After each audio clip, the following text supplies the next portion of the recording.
Hey everyone, welcome. Today we're going to talk about work-life balance. My name is Michelle Aiden, and I'm here to help you design your life from the inside out. So let's get into it. Before I became self-employed, I was a teacher. I taught public school in Texas for 5 years, and it was a combination of high school and middle school. And something that was a challenge for me was work-life balance. And my perspective on work-life balance now is that it's old. The concept is old, and I picture like holding like a tub full of water with all these like little floaty toys all over it, and like it's like trying to balance all of that, and it's like heavy, and and all the water is moving around, and you just can't balance all those little pieces of your life. Like it's impossible. So let's look at work-life balance in a different way. Let's paint a new picture.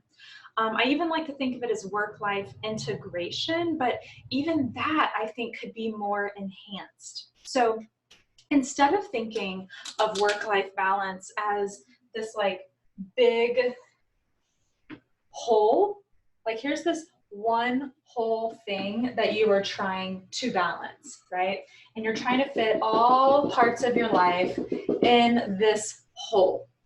It just doesn't work that way because we're thinking of it as one whole thing, or work and life. Let's think of it this way. What if you are the center?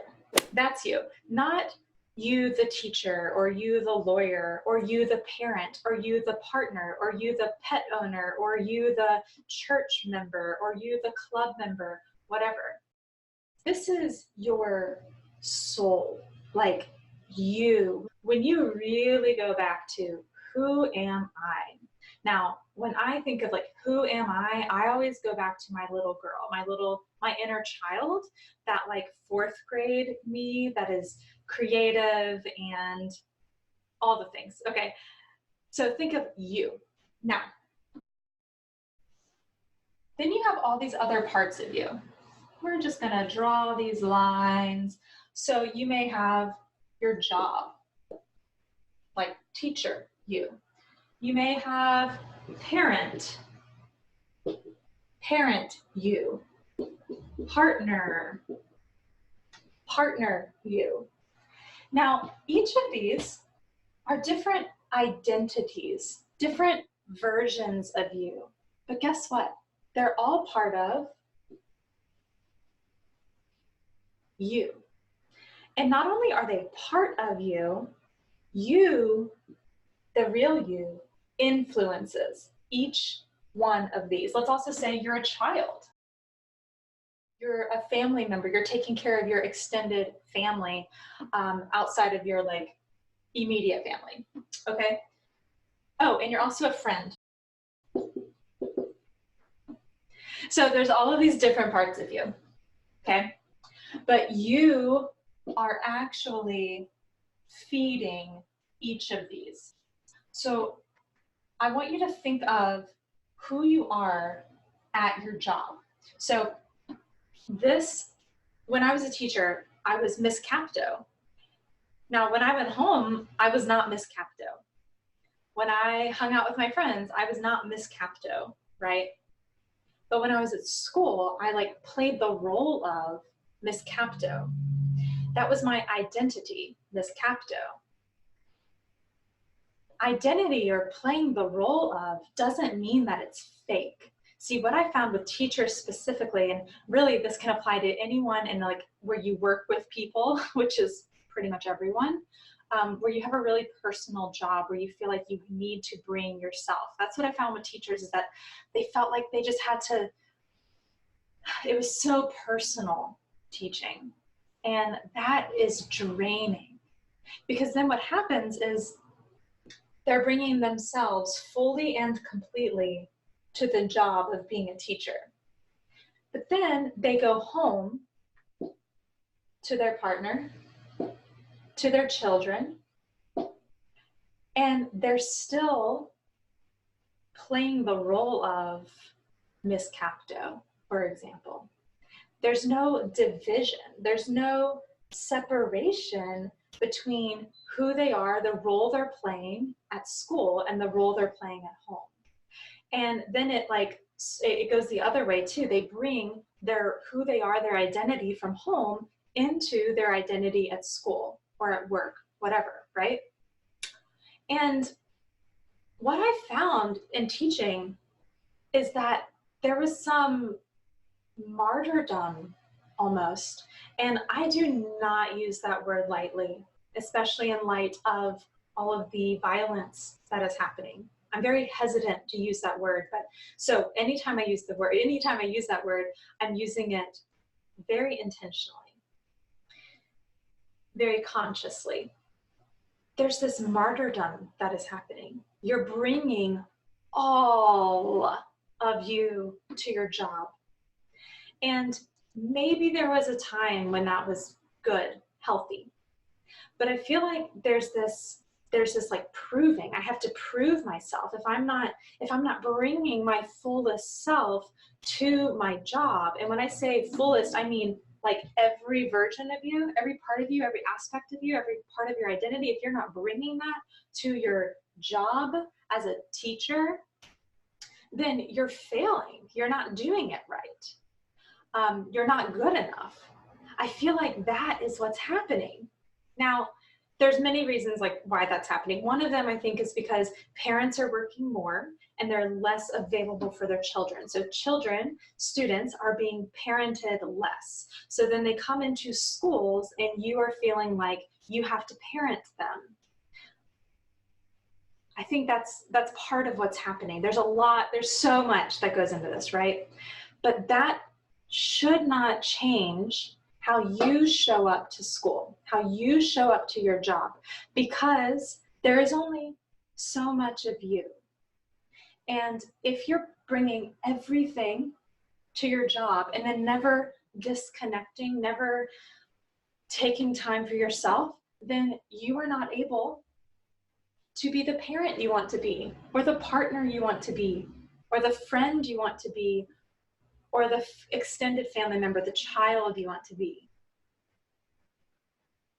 And let's not forget about the other parts of your life, like exercise, like taking care of yourself, your own fitness. So let's get into that.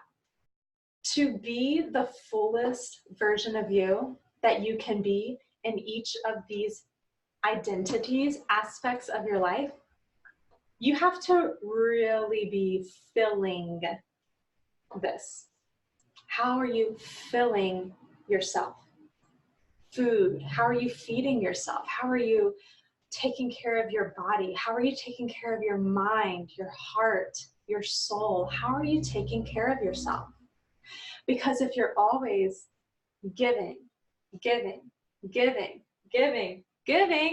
and never allowing yourself to receive, or never giving to yourself, if you're always giving to others, then you are going to be wrung out, run dry very quickly, quicker than you think. I only taught for 5 years, and whoa, I look back at pictures from that time and I look exhausted, unhealthy, unhappy. But I felt like this is what I'm supposed to be doing. I'm supposed to be giving of myself all the time. If I don't give of myself all the time, then I'm not good enough. Then I'm not going to be respected, etc. So let's come to today. How did I come up with this realization? I changed my name. I went from Michelle Capto to Michelle Aiden.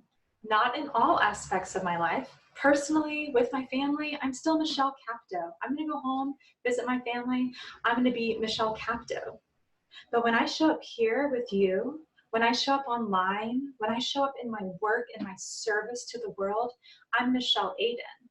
Now, I'm able to be Michelle Aiden because I take care of Michelle Capto, right? I take care of my soul, that inner child that needs to feel loved and seen and heard and understood.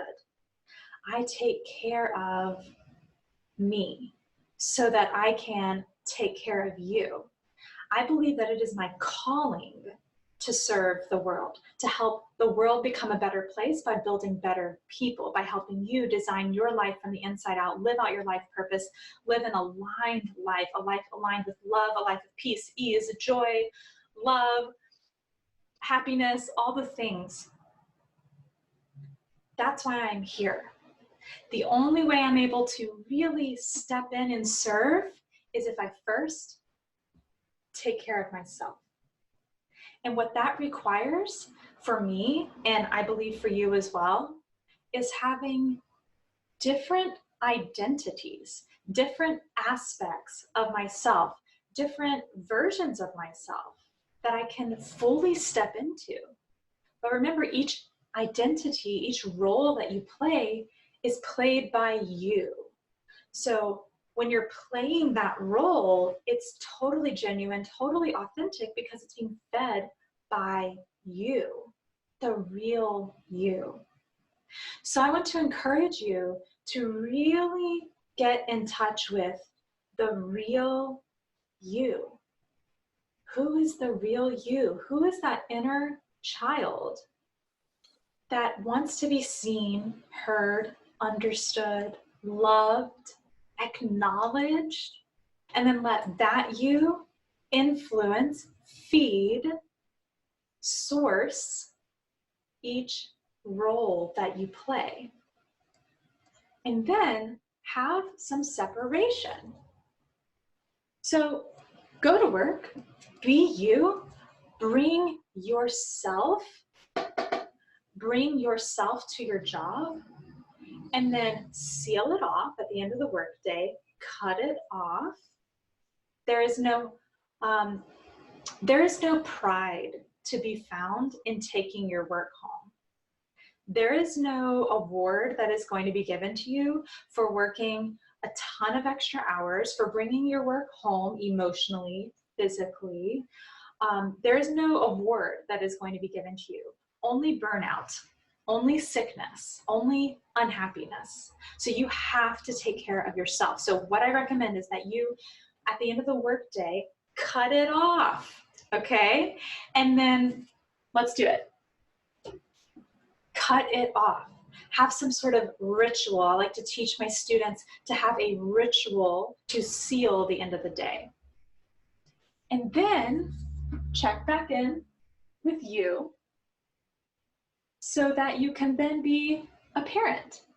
Check back in with you so you can then be a partner. Check back in with yourself. Fill yourself. Find your own fulfillment that is separate from your job, separate from everything. So here's my challenge to you. Start to see how you are playing different roles, genuinely, authentically, playing different roles in your life, how you have different identities. When you're at work, when I was at work, I was Miss Capto. Today, when I'm at work, I am Michelle Aiden. But when I go home and I am in meditation, or when I wake up in the morning, or when I'm doing my gratitude journaling at the end of the day, I'm no longer Michelle Aiden. I'm Michelle Capto. I am that little girl, that inner child that is inside of me, taking care of myself so I can more fully show up as Michelle Aiden, or the child of my parents, or the sister to my brother and sister, or the friend to my close friends, right? My challenge to you is to start seeing how you have different roles in your life. And I want you to start thinking, how can I, and play with, experiment with, how can I take care of myself more so that I can step more fully into each of those roles when the time comes?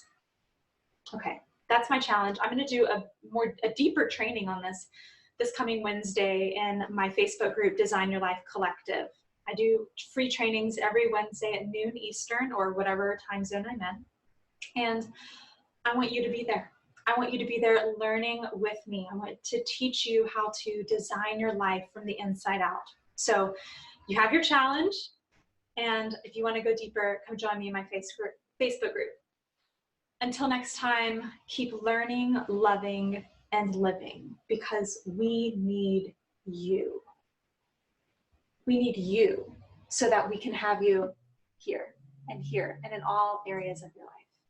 Okay, I'll see you next time.